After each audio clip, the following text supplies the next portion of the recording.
Hello दोस्तों, मैं जाकिर हुसैन आपकी जेटेस क्लास में स्वागत करता हूं। दोस्तों, हम लोग पर्सनली यूपीपी के लिए पढ़ रहे हैं और मैं हिंदी में प्रैक्टिस 2 कराने जा रहा हूं आज। हालांकि इससे पहले मैंने इसकी थ्योरी भी पढ़ाई है, आप जा करके देख सकते हैं हमारे यूट्यूब चैनल से। और मैं कहूँगा कि आप जो है सपोर्ट जरूर करें, लाइक और सब्सक्राइब कर दें।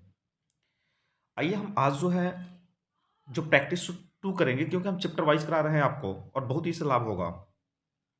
और क्वेश्चन जो होगा इससे बाहर आपका नहीं जाएगा, क्योंकि जितने भी क्वेश्चन है कहीं ना कहीं पूछे गए हैं।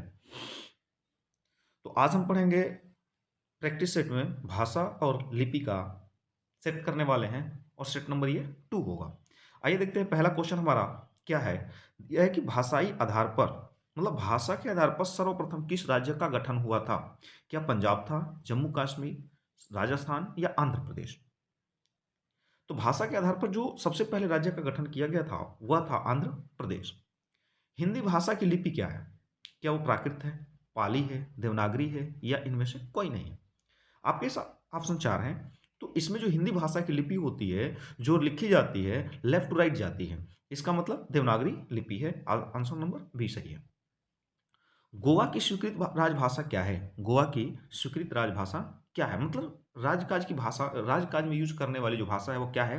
क्या पुर्तगाली है, गुजराती है, मराठी है या कोंकणी है? तो आंसर होगा कोंकणी। अब एक आता है क्वेश्चन, ये तो बहुत ही नॉर्मल क्वेश्चन है कि कबीरदास की भाषा कैसी थी? मतलब कबीरदास जी जो भाषा बोलते थे वो कौन सी भाषा यूज किया करते थे? क्या वो खड़ी वाली यूज करते थे या कन्नौजी यूज करते थे या कौन सी भाषा यूज करते थे? तो आपके ऑप्शन है 4। तो इसमें जो है कबीरदास जी जो भाषा यूज किया करते थे उनकी भाषा जो थी सदुक्कड़ी थी। ठीक है। वर्तमान हिंदी का प्रचलित रूप क्या है? क्या वो अवध है, खड़ी बोली है, ब्रजभाषा है या देवनागरी है? तो वर्तमान हिंदी का प्रचलित रूप जो है वो खड़ी बोली है।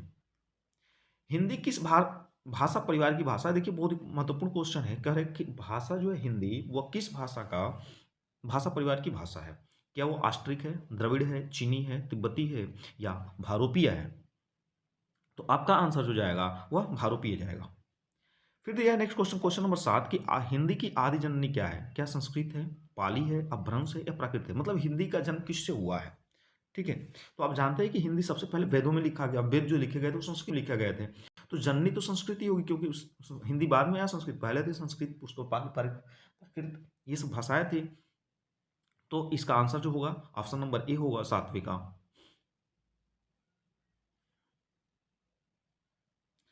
नेक्स्ट क्वेश्चन है आपका क्वेश्चन नंबर 8 कि राजभाषा आयोग का प्रथम गठन कब हुआ था?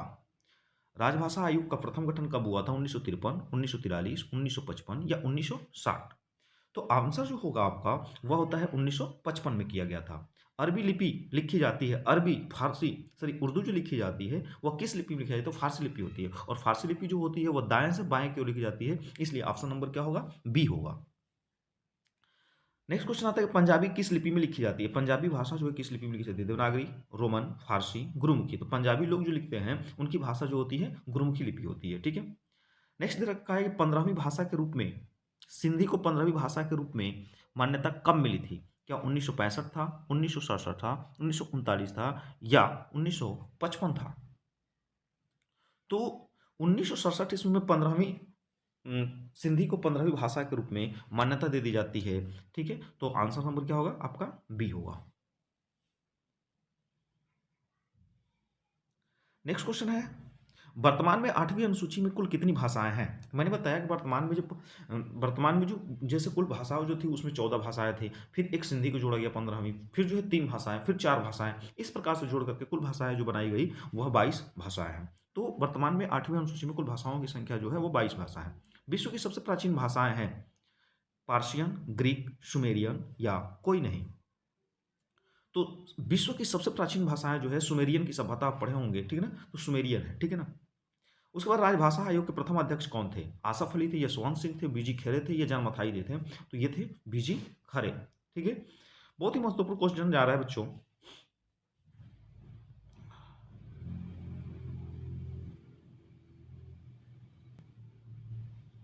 नेक्स्ट क्वेश्चन है 15 नंबर कि भारत में सर्वाधिक बोली जाने वाली दूसरी भाषा कौन है? भारत में, तो तो पहली 1 नंबर पे आती है आपकी हिंदी, 1 नंबर पे हिंदी है और 2 नंबर पे आती है वह है तेलुगु। क्या है? तेलुगु। तो भारत में सर्वाधिक बोले जाने वाली दूसरी भाषा जो है तेलुगु है। ऑप्शन नंबर सी होगा। देवभाषा कौन सी है? क्या हिंदी है, संस्कृत है, पाली है या कोई नहीं है? तो देवभाषा या देवताओं की भाषा किसको कहा गया है? तो आप जानते हैं कि देवताओं की भाषा जो कहा गया है वह भाषा जो है आपकी संस्कृत है। ब्रज भाषा किस लिपि में लिखी जाती है? ब्रज भाषा। ठीक है। क्वेश्चन नंबर 17 है कि ब्रज भाषा जो है किस लिपि में लिखी जाती है? क्या गुरुमुखी लिखी जाती है, ब्राह्मी लिखी जाती है या फारसी लिखी जाती है, देवनागरी? तो आप जो है हिंदी पढ़ते हैं तो हिंदी को कभी ब्रज भाषा, जैसे अवध भाषा, ब्रज भाषा, तो यह जो लिखी जाती है देवनागरी लिपि में लिखी जाती है। नेक्स्ट यह है कि सर्वप्रथम भाषा का प्रयोग किस रूप में हुआ था? क्या लिखित रूप में किया गया था, मौखिक रूप में किया गया था? सर्वप्रथम भाषा का प्रयोग जो है किस लिपि में किया गया था आपको बताना है। सॉरी, सर्वप्रथम जो भाषा का उपयोग किया गया था वह किस रूप में किया गया था? क्या वह लिखित थी, मौखिक थी, सांकेतिक थी या कोई नहीं थी? तो इसमें जो सबसे पहले जो है संकेत में ही किया गया था, क्योंकि आज भी देखते हैं बूढ़े लोग जो होते हैं वह ऐसे ऐसे चित्र बना देंगे और उस चित्र को बना करके दर्शा देंगे कि व्यक्ति है या कोई इंसान है, कोई कुछ है। तो इस प्रकार के सबसे पहले जो यूज़ किया गया था वह सांकेतिक भाषा थी। भारत की सबसे प्राचीन भाषा है, भारत की सबसे प्राचीन भाषा हिंदी, संस्कृत, संस्कृति, अपभ्रंश, हिंदी, संस्कृत, पाली या अपभ्रंश भाषा है। तो सबसे प्राचीन की बात करें, क्योंकि वेद जो लिखा गया वो संस्कृत में लिखा गया, इसलिए हमारे सबसे पुराने जो ग्रंथ है वो वेद भी हैं, तो संस्कृत होगा। आंसर नंबर बी होगा। भारत की राष्ट्रभाषा कौन सी है? हिंदी है। भारत की राष्ट्रभाषा क्या है? हिंदी है।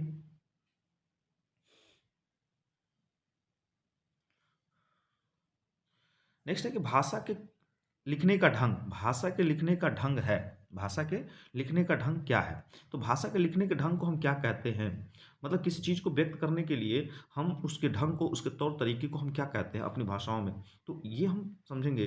क्या व्याकरण कहते हैं, क्या हम लिपि कहते हैं, वाक्य कहते हैं या आपको शब्द कहते हैं? तो किसी भी लिखने के तरीके को या सांकेतिक को ही हम क्या कहते हैं? लिपि कहते हैं। भाषा साधक है अभिव्यक्ति का, लिखने का, ज्ञान का या बोलने का। भाषा किसका साधक है? तो भाषा जो साधक है वो व्यक्त करने का है, क्योंकि हम रो करके, जैसे छोटा बच्चा होता है वो रो करके जो है अपनी बातों को व्यक्त करने की कोशिश करता है या बोल करके, तो वही क्या है? भाषा हमारी एक व्यक्ति अभिव्यक्ति का साधन है। पूर्वी हिंदी किस अपभ्रंश से निकली है? क्या सौरसेनी से निकली है, महाराष्ट्री से निकली है, अर्ध मागधी या मागधी से निकली हुई है? तो यहाँ पे देखिए जो पूर्वी हिंदी जो निकली है, ठीक ना, पूर्वी अवध, बघेली और बुंदेलखंड, ठीक ना, नहीं, अवधि, बघेली, ठीक है, और छत्तीसगढ़ी, ये जो है पूर्वी हिंदी है। तो ये जो है आपका अर्धमागधी से निकली हुई है। ब्रज भाषा का विकास किससे हुआ? उपनागर से, सौरसेनी से, मागधी से, पैसाची से। ठीक है। अब क्वेश्चन नंबर 24, तो क्वेश्चन नंबर जो 24 है ये निकला था सौरसेनी से। ऑप्शन नंबर क्या होगा? सी होगा। नेक्स्ट क्वेश्चन है कि पद्मावत की भाषा कैसी है? पद्मावत जो भाषा लिखी गई, वह पद्मावत जो लिखी गई वो कौन सी भाषा में लिखी गई है? मैथिली, अवधी, बुंदेली या भोजपुरी? ऑप्शन नंबर बी होगा, अवधी। आधुनिक देवनागरी का प्राचीन रूप है खरोष्टी, ब्राह्मी, देवप्रिय, पाली। आप क्वेश्चन नंबर 26 आप बताएंगे तो ऑप्शन नंबर क्या होगा? बी होता है, ब्राह्मी है। देवनागरी लिपि में सुधारों का आरंभिक प्रयत्न किसने किया था? देवनागरी लिपि में सुधारों का प्रारंभ शुरू में प्रयत्न किसने किया कि मैंने इसको सुधारा जाए? राहुल सनकृत्यायन, सुनीति कुमार चटर्जी, बाल गंगाधर तिलक या महादेव गोविंद रानडे? ठीक है। तो आंसर जो जाएगा वह सी होगा, बाल गंगाधर तिलक ने कोशिश किया कि देवनागरी लिपि में क्या किया जाए? सुधार किया जाए। भाषा की उत्पत्ति किस धातु से हुई है? भाषा से हुई, भाष से हुई या भाष या भाष्य से हुई? क्वेश्चन नंबर 28, तो भाषा शब्द की उत्पत्ति जो है वह भाष से हुई है। ठीक है। नेक्स्ट क्वेश्चन आते हैं हम लोग question number 29।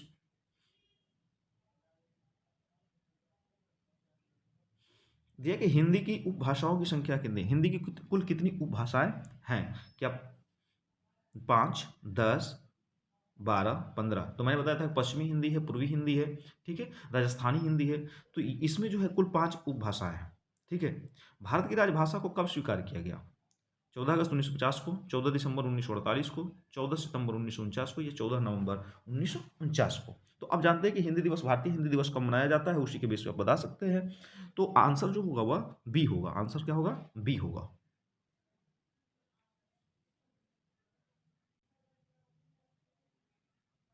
Next question 31 number कि संघ की भाषा हिंदी और देवनागरी होगी, यह संविधान की किस अनुच्छेद में कहा गया है? क्या 343 है, 350 है, 372 है, 243 है? चलिए दोस्तों, बहुत ही धड़ाधड़ जो क्वेश्चन जो है बहुत महत्वपूर्ण क्वेश्चन है, जितने भी बने क्वेश्चन बहुत महत्वपूर्ण क्वेश्चन है। तो आंसर नंबर क्या होगा? Article number 343। 343 में कहा गया है कि संघ की भाषा हिंदी और देवनागरी लिपि होगी। ठीक है। हिंदी भाषा की हिंदी भाषा के बोलियों की मूल संख्या कितनी है? ठीक है, हिंदी भाषा की बोलियों की संख्या कुल कितनी है? तो आप बता सकते हैं कि कुल 18 है। क्या है? कुल 18 है। मालवी हिंदी किस उपभाषा के अंतर्गत आती है? मालवी, राजस्थानी, खड़ी बोली, बिहारी या पूर्वी हिंदी के अंतर्गत आती है। तो देखिए, मालवी जो है, मालवी हिंदी की उपभाषा जो है वह पूर्वी हिंदी के अंतर्गत आती है। पूर्वी हिंदी के अंतर्गत आती है। नेक्स्ट क्वेश्चन आता है आपका कि छत्तीसगढ़ी बोली किस हिंदी के अंतर्गत आती है? पश्चिमी, बिहारी, पूर्वी या पहाड़ी? तो पहाड़ी तो आती नहीं है, आपकी आती है पूर्वी हिंदी में। छत्तीसगढ़ी जो आती है, ठीक ना, वह आती है आपका पूर्वी हिंदी में, क्योंकि मैंने बताया था ABC, अवध, बघेली, छत्तीसगढ़ी। नेपाली भाषा किस लिपि में लिखी जाती है? क्या ब्राह्मी, खरोष्टी, देवनागरी या पहाड़ी में लिखी जाती है? Question number 35। 35 का आंसर जो होगा वह होगा बी, क्योंकि यह जो है लेफ्ट टू राइट लिखी जाती है। राष्ट्रभाषा निम्नलिखित में कौन सी है? सरकारी कामकाज की, संविधान स्वीकृति भाषा, बहुसंख्यक देशवासियों के प्रयोग की जाने वाली भाषा, या साहित्यिक सृजन की भाषा? राष्ट्रभाषा निम्नलिखित में से कौन सी है? सरकारी कामकाज के लिए है। ठीक है। क्वेश्चन नंबर 36 का ऑप्शन 4 है, आप देंगे आंसर। देखिए, तो राष्ट्रभाषा तब बनती है कि बहुसंख्यक देशवासियों द्वारा प्रयोग की जाने वाली भाषा। आंसर नंबर क्या होगा? सी, ऑप्शन जो होगा आपका सी जो होगा। क्वेश्चन नंबर 37, खड़ी बोली किस हिंदी क्षेत्र के अंतर्गत आती है? खड़ी बोली पूर्वी हिंदी है, बिहारी हिंदी है, पश्चिमी हिंदी है या पहाड़ी हिंदी है? अब बताएंगे। क्वेश्चन नंबर 37, और 37 का ऑप्शन जो जाएगा वह ऑप्शन नंबर सी होगा। ठीक है। हिंदी शब्द की उत्पत्ति किस शब्द से हुई है? क्या हिंद से हुई, हिंदू से हुई, सिंधु से हुई, या इनमें से कोई नहीं? क्वेश्चन नंबर 38, और 38 का ऑप्शन जो जाएगा वह जो होगा सी होगा। क्या होगा? सी होगा। संविधान में हिंदी को कौन सा दर्जा दिया गया? क्या राष्ट्रभाषा का दिया गया, राजभाषा का दिया गया, या आर्य भाषा, या बोथ दी, ए और बी दोनों दिया गया? Question number 39। देखिए, संविधान में हिंदी को जो भाषा का दर्जा दिया गया है वह है आपका राजभाषा। देवनागरी लिपि किस प्रकार की लिपि है? क्या अक्षरात्मक है, चित्रात्मक है, संकेतात्मक है, या ध्वन्यात्मक है? Question number 40। तो देवनागरी लिपि जो हम लिपि लिखते हैं, क्या हम संकेत के माध्यम से, क्या चित्र बना करके लिखते हैं? ऐसा कुछ नहीं है।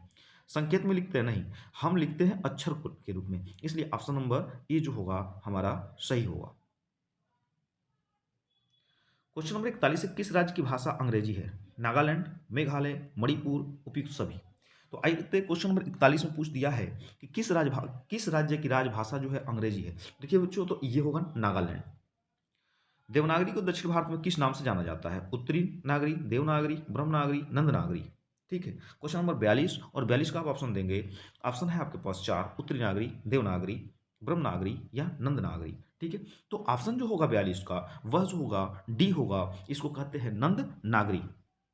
नेक्स्ट क्वेश्चन है, कौन सी भाषा मानक भाषा नहीं मानी जाती है? अंग्रेजी, अवधी, ठीक है, उर्दू या हिंदी?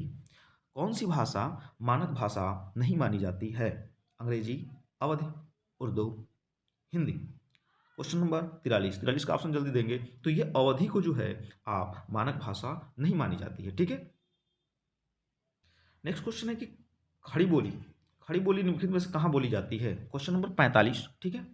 आप बताएंगे कि खड़ी बोली कहाँ बोली जाती है? झांसी, मेरठ, कानपुर, अलीगढ़ में? ठीक है। तो देखिए, खड़ी बोली निम्नलिखित में कहाँ बोली जाती है? तो ये अधिकतर बोली जाती है मेरठ में। ठीक है। सौरसेनी अपभ्रंश से किस भाषा का विकास हुआ? सौरसेनी से राजस्थानी, पूर्वी हिंदी, पश्चिमी हिंदी या पहाड़ी का? क्वेश्चन नंबर 46, ऑप्शन जो होगा 4, और उसमें से आप जवाब देंगे। तो सौरसेनी अपभ्रंश की बात कर रहा है, तो इसमें आती है पश्चिमी हिंदी। ठीक है। ऑप्शन नंबर बी, पूर्वी हिंदी की बोली है बांगरू, बघेली, कन्नौजी, बुंदेलखंडी? ठीक है। तो क्वेश्चन नंबर 47 का ऑप्शन है, मैंने बताया था ए बी सी, ठीक है ना, अवध, बघेली और छत्तीसगढ़ी। अवध, बघेली और छत्तीसगढ़ी, तो इसमें जो आएगा बघेली होगा, ठीक है। नेक्स्ट क्वेश्चन आपके पास है क्वेश्चन नंबर, हम देखेंगे 48। 48 में क्वेश्चन क्या दिया है कि राजस्थानी उपभाषा में कितनी बोलियां हैं, क्या 4 हैं, 6 हैं, 7 हैं या 5 हैं, ठीक है। क्वेश्चन नंबर 48 का ऑप्शन देंगे तो ये होगा आपका ए। क्या होगा? ए। राजस्थानी उपभाषा में 4 भाषाएं जो है, 4 बोलियों को सम्मिलित किया गया है। देवनागरी लिपि का विकास किस लिपि में हुआ? खरोष्टी में, नागलिपि, ब्राह्मी या हिब्रू में हुआ? क्वेश्चन नंबर 49, ठीक है। देखिए, देवनागरी लिपि का विकास जो हुआ है वह हुआ है ब्राह्मी में। खड़ी बोली का उद्भव अपभ्रंश के किस रूप में हुआ? अर्धमागधी, मागधी, सौरसेनी या, ठीक है ना, ब्राह्मण। खड़ी बोली का उद्भव अपभ्रंश के किस रूप में हुआ है? क्वेश्चन नंबर 50, ठीक है। ऑप्शन जो होगा वह जाएगा सी फॉर चेन्नई। क्वेश्चन नंबर 51 देखेंगे हम। खड़ी बोली का सर्वाधिक उपयुक्त प्राचीन नाम है, क्या है? रेहदा, रेखता, देहलवी, हिंदवी, कौरवी। क्वेश्चन नंबर 51 का ऑप्शन देंगे तो करेक्ट, खड़ी बोली का सबसे उपयुक्त प्राचीन नाम जो है वह है रेखता। नेक्स्ट क्वेश्चन जो है 52 नंबर, हिंदी साहित्य का इतिहास कितने कालखंडों में बांटा गया है? हिंदी साहित्य का इतिहास कुल कितने खंडों में बांटा गया है? 3, 5, 4, 6। हाँ,